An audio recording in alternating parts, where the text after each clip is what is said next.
It is a curious thing that the very word obedience causes the modern ear to wince.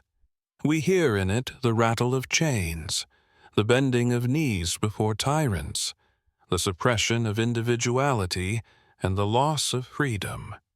The word has come to us bruised, battered, and misunderstood. Yet, I would dare to suggest to you something most paradoxical, that obedience, far from being the fetter that enslaves, is in truth the key that unlocks joy. For the man who will not obey is not free but captive, captive to his own restless desires, chained to appetites that never tire of demanding. The child who resists every rule imagines himself independent, yet he is tossed like a leaf in the wind of his impulses. But the child who trusts the good will of his father and walks in the path set before him finds that what seemed narrow at first opens into the spaciousness of gladness. Could it be that our deepest liberty lies not in refusing to bow, but in bowing to the right king? I have often thought that the human soul is like a musical instrument. A violin, left unstrung and played according to whim, will produce only discord. But when tuned by the hand of the master, tightened here, loosened there, disciplined by design, it sings. And how strange, is it not, that the very tension placed upon the string is what enables it to produce beauty? The string might protest, "I am stretched, I am bound, I am limited," but the listener delights, for from that seeming constraint arises melody. So it is with obedience. The discipline of obedience, which at first feels like a restriction, is precisely what makes us capable of harmony with God. It is fashionable in our age to declare that the highest good is self-expression. We are told to be ourselves, which is often interpreted to mean follow every desire, indulge every passion, and trust no authority higher than the self. And yet I ask, is this not rather like placing a ship upon the open sea and tearing away its rudder in the name of liberty? True, the ship is now unencumbered, but is it free? Or has it merely been delivered to chaos, to drift wherever the current wills? Freedom without direction is not liberty, but ruin. Only when the ship consents to the law of its design, to sails set aright, to the guiding hand at the helm, does it sail toward a destination. And so, obedience is the rudder of the soul. Consider the angels. Their glory is not diminished by their obedience, but magnified in it. Their very delight is to do the will of Him who made them. And their joy is unbroken, because their obedience is unbroken. The rebellion of Lucifer was, in this sense, the great tragedy of disobedience, the attempt to seize joy by refusing it, to grasp freedom by defying the source of freedom. But what did it yield? Not liberty, but exile. Not glory, but ruin. He sought a throne and found a pit. And in miniature, the same pattern plays out in our own hearts. When I was younger, I often imagined that to obey God meant to hand over all the bright toys of life, the pleasures, the ambitions, the very sense of self, and to sit in a gray corner, righteous, perhaps, but joyless. How mistaken I was, for I have come to learn that it is precisely those who cling most desperately to their own will who find it slipping through their fingers, like sand that will not stay in the palm. But those who release their will into the hands of God, as Abraham released Isaac, find that life itself is returned to them, transfigured. To obey is not to be diminished, but enlarged. Obedience, you see, is not the cowering submission, to an arbitrary tyrant. It is the alignment of the soul with reality itself. If the law of gravity holds the stars in place and keeps the oceans from spilling into the void, then is not God's moral law the gravity of the soul, the architecture of joy? To disobey is not to free oneself from rules, but to collide with the very structure of reality. It is to leap from the rooftop in denial of gravity and call the fall freedom, but to obey, the kind of obedience that springs from trust in a Father's love, is to dwell in safety, to discover one's wings, to soar. For God does not command in order to confine. He commands in order that we might flourish. Think of the fish, who might grow restless and long to escape the river for the meadow. He might imagine the grasses to be his true destiny, the place of wider freedom. Yet the moment he leaves the water, he begins to die. His liberty is not found in rejecting his design, but in embracing it. And so it is with us. Our element is God's will. To live in it is life indeed. I think, too, of Christ himself, who, though equal with the Father, became obedient unto death, even death on a cross. And in that obedience he won not only his exaltation, but ours. If obedience were merely a chain, Christ would have been its most pitiable prisoner. Yet what do we see? That his obedience was the triumph of love, the opening of the gates of paradise, the restoration of mankind. His obedience was not the end of joy, but the fountainhead of all joy for the redeemed. Therefore, when the world whispers to you that obedience is servility, I would whisper back that servility is precisely what disobedience produces. To serve lust, to serve pride, to serve greed, these are the real tyrants. But to serve Christ is to reign, for in serving him we discover our true selves. The fear of obedience often comes from a distorted picture of God himself. We imagine him as a stern schoolmaster, eager to rap our knuckles for the smallest misstep, or else as a cosmic despot who demands service merely to affirm his own power. But such an image is a shadow, not the reality. For God does not need our obedience, as a king needs tribute. He is not impoverished by our refusal, nor enriched by our compliance. He is already the fullness of all being, the inexhaustible fountain of joy. Why, then, does he command us? For the same reason that a loving father commands his child not to touch the fire, not to wander into the road, not to eat the poisonous berry. He commands because he loves, and because the danger is real. If you will, imagine life as a great garden. Within its bounds lie fruit, shade, streams of clear water, and the laughter of companions. The fence around it is not meant to rob us of the meadow beyond, but to shield us from the wolves and the precipices. To remain within is safety and delight. To climb over in defiance is not emancipation, but folly. The tragedy is that many of us, myself included at times, have gazed at the fence and thought, "There lies my prison," when in truth it was my protection. It is in this way that obedience is intimately tied to trust. We do not obey a stranger. We do not obey one we believe to be cruel.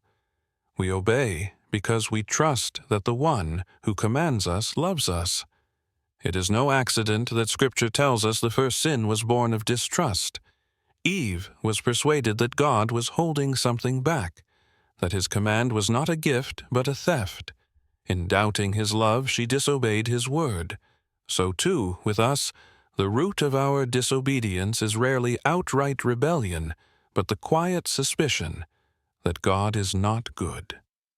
But when we come to see, really see, that his heart is for us, that his commands are sweeter than honey and more precious than gold, then obedience ceases to feel like burden and begins to feel like song. Just as a lover delights in doing what pleases the beloved, so the soul that loves God finds joy in obedience. And this joy is not thin or fleeting. It is a joy that outlasts circumstance, that deepens in suffering, that steadies us in temptation. For it is anchored not in what we feel at the moment, but in the eternal goodness of God. Now, there is of course a kind of false obedience. There are those who obey outwardly, but only with clenched teeth and hearts far away. This kind of obedience is mere compliance, the posture of a slave who fears punishment, but does not love the master. Such obedience is brittle. It will shatter at the first blow of adversity. But true obedience is inward, born of love, and strengthened by grace. It is what Christ meant when he said, "If you love me, keep my commandments," not, "If you fear me," not, "If you wish to earn my favor," but, "If you love me." You see, obedience is not about extinguishing desire. It is about reordering desire. Left to ourselves, our desires are like a chorus, in which each voice shouts for supremacy, producing only noise. But when the conductor lifts his baton, and each desire takes its proper place under his direction, the result is harmony. We do not lose the music of life. We discover it. And here lies the mystery. Obedience, which the world calls bondage, is in truth the only door into freedom. For freedom is not the absence of rules, but the presence of order. A train that leaves the track in the name of liberty does not find adventure. It finds destruction. Only upon the track does it speed forward. Only upon the track does it fulfill its destiny. Likewise, we are never so free as when we obey the God who made us. Therefore, when you hear Christ's call, whether in the whisper of conscience, in the clear word of Scripture, or in the guiding nudge of His Spirit, do not be afraid to bow. For every bow before Him is a rising into true dignity. Every surrender is the discovery of a larger self. Every act of obedience is a seed of joy that will blossom into eternity. One of the strangest paradoxes of obedience is that, while it may cost us everything, it gives us more than we could ever have dreamed. Think of the saints, whose lives often appear from the outside like renunciations. Francis of Assisi laying aside his wealth, Augustine forsaking his restless pleasures, countless men and women giving up ease, ambition, and sometimes even life itself. Were these the acts of prisoners, bowed under the lash of some grim law?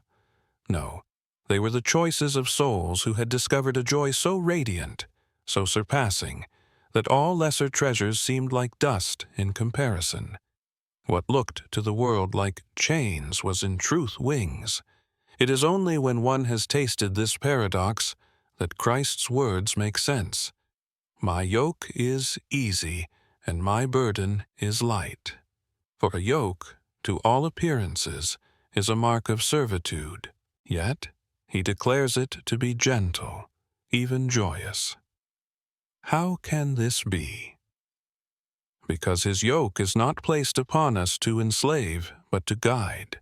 It is a yoke of love, joined to Him who carries the weight beside us. Obedience to Christ is not a lonely toil, but a shared journey. We walk where He walks, and He bears us up when we falter. We must also remember that obedience is not passive. It is not the slumber of resignation, but the wakefulness of trust. To obey God is to be quickened, not stifled.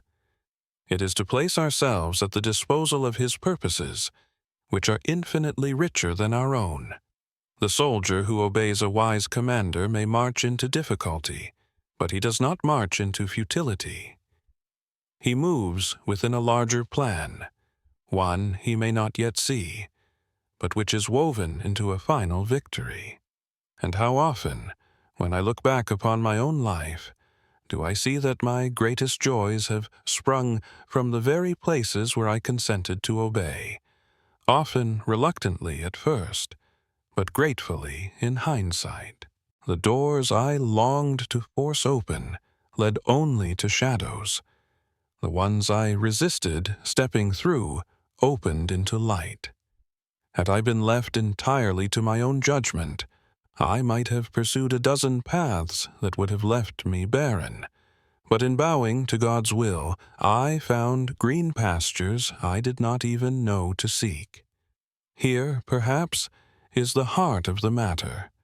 Obedience is not about loss, but about trust in a better gain. We obey because we believe, however dimly, that the God who calls us knows our souls more intimately than we do ourselves, and desires for us a happiness larger than our imagination can contain.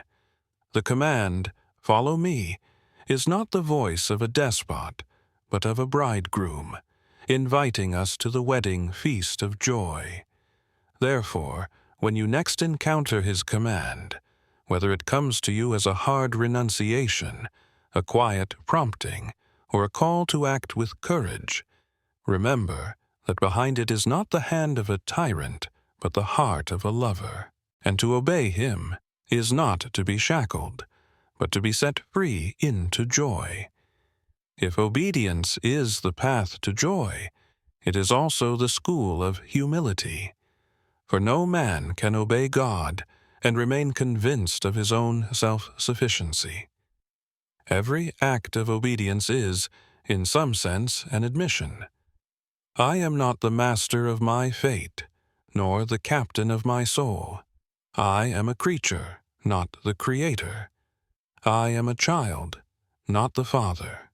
And yet, this admission, which seems to strip us of dignity, is precisely the condition of our exaltation.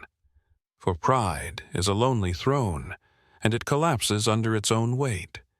But humility makes room in the soul for God Himself to dwell. Here is the deeper mystery. When we obey, we do not merely conform to an external law, we participate in the life of Christ. His obedience unto death was not only an example but a gift, a wellspring from which our own obedience flows. It is by His Spirit that we can say yes to the Father as He did, and it is by His grace that our faltering obedience is made fragrant and acceptable. Thus, the command to obey is not a demand laid upon the powerless, but an invitation given to the beloved. And obedience, far from extinguishing our individuality, actually awakens it. The saints are the most obedient of men, and yet they are also the most strikingly unique. Compare Francis of Assisi with Thomas Aquinas, Augustine with Teresa of Avila, C.S. Lewis with Brother Lawrence. What variety, what richness! If obedience truly flattened the soul, we would expect uniformity. Instead, we find that when a man bends his will to God, his true colors emerge. For obedience removes the grime of selfishness and reveals the image of God within. But do not suppose that this path is effortless. It is often steep and sometimes strewn with stones. To obey God may mean swimming against the current of culture, resisting the siren calls of comfort, ambition, and desire. It may mean being misunderstood, mocked, or even hated. Yet even here, obedience is not barren, for the obedience that costs us much brings us nearer to the one whose obedience cost him everything. And in his nearness, suffering becomes strangely sweet, because it is shared. I would not deceive you. Obedience is sometimes painful. It may feel like the pruning of a vine, sharp and unwelcome. But the vine dresser prunes only to make the branches bear more fruit. And in time, the very places that were cut become the sources of richest harvest. Thus, obedience leads us, step by step, into joy. Not the shallow joy of comfort, nor the fleeting joy of indulgence, but the deep-rooted joy of union with God. It is the joy of a soul at home, of a heart at peace, of a will finally in harmony with the eternal will that governs the stars. The whole story of mankind can be read, if you will, as the drama of obedience and disobedience. In Eden, the refusal to obey opened the floodgates of sorrow. In Gethsemane, obedience restored the way to life. Between those two gardens lies the whole human tale, our wandering disobedience and God's patient call to return. When Adam reached for the fruit, he said in effect, "My will be done." When Christ bowed beneath the olive trees, he said, "Thy will be done." And in that contrast lies the fate of the world. Now, if we are honest, we all live much of our days in Adam's posture, not Christ's. We may obey in some matters but resist in others. We may yield our hands but not our hearts, or our lips but not our desires. This half-obedience is perhaps the most subtle danger of all, for it allows us to feel righteous while we keep our dearest idols untouched.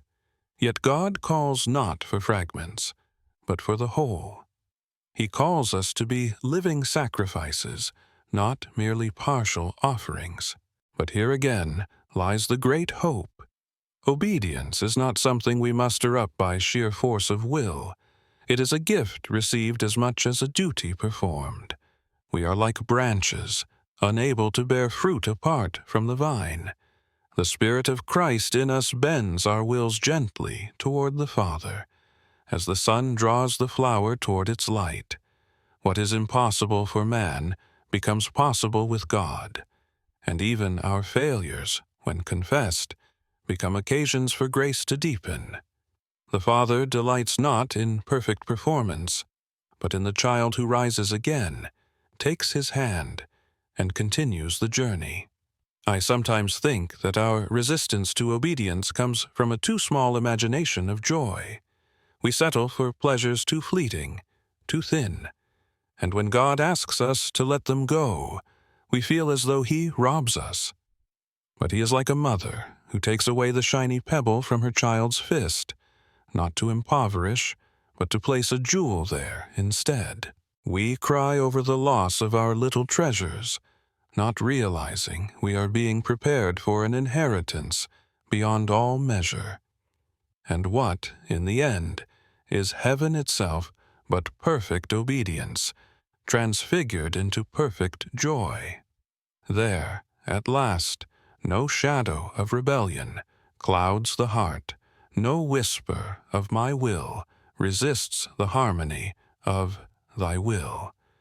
And far from being a dreary submission, this eternal obedience will be like music unbroken, a dance unwearied, a delight ever deepening. We shall be most ourselves when we are most surrendered, most alive when most obedient, most free when most bound to His love. So let us not fear obedience as if it were the chain that binds. It is the door that opens, the key that turns, the river that carries us home. To obey God is to step into the truth of who we are, and to taste even now the joy that will one day be complete. One might ask, if obedience is so central, why does it feel at times so unnatural? Why do our hearts resist it with such stubborn vigor? The answer, I think, is that sin has bent the will. Imagine a compass whose needle once pointed true north, but through some violent blow has been twisted askew. The needle still moves, but it no longer aligns with the pole. So it is with our will. Created to find its true north in God, it now swings erratically toward pride, appetite, and self. Thus, obedience feels like contradiction, when in reality it is restoration. The grace of God is the hand that gently straightens the compass, reorienting the soul until it points once more to its Maker. And this reorientation is not accomplished in a single act, but through a lifetime of training. Just as a musician learns to obey the laws of music through long practice, so the Christian learns obedience through daily surrender. At first, the scales may sound stiff, the fingers reluctant, but slowly, obedience becomes not drudgery but second nature, until the soul, like the practiced hand, moves with freedom and grace. The saints were not born obedient, they were shaped by it, and in that shaping they discovered joy. Indeed, obedience is not only personal, it is communal. The Church herself is a school of obedience, teaching us that we are not solitary seekers, but members of a body. When we obey God together, singing His praises, sharing His table, serving one another, we learn that obedience is not isolation, but communion. The proud man, insisting on his own way, isolates himself. The obedient man finds himself surrounded by brothers and sisters. Joy is always multiplied in the company of the obedient. And let us not forget that obedience, rightly understood, is an act of hope. To obey is to declare, in the face of all contrary appearances, that God's way leads to life. It is to step into the dark, trusting that His command is a lamp to our feet. Abraham did not see the ram on the mountain until he obeyed the call to climb it. Israel did not see the sea part until they obeyed the call to march toward it. And we too will not see the fullness of joy until we obey the One who has gone before us. So when you feel the tug of resistance, when obedience seems bitter, costly, or absurd, remember this: joy lies just beyond the step you hesitate to take. The command you dread may be the very door into gladness.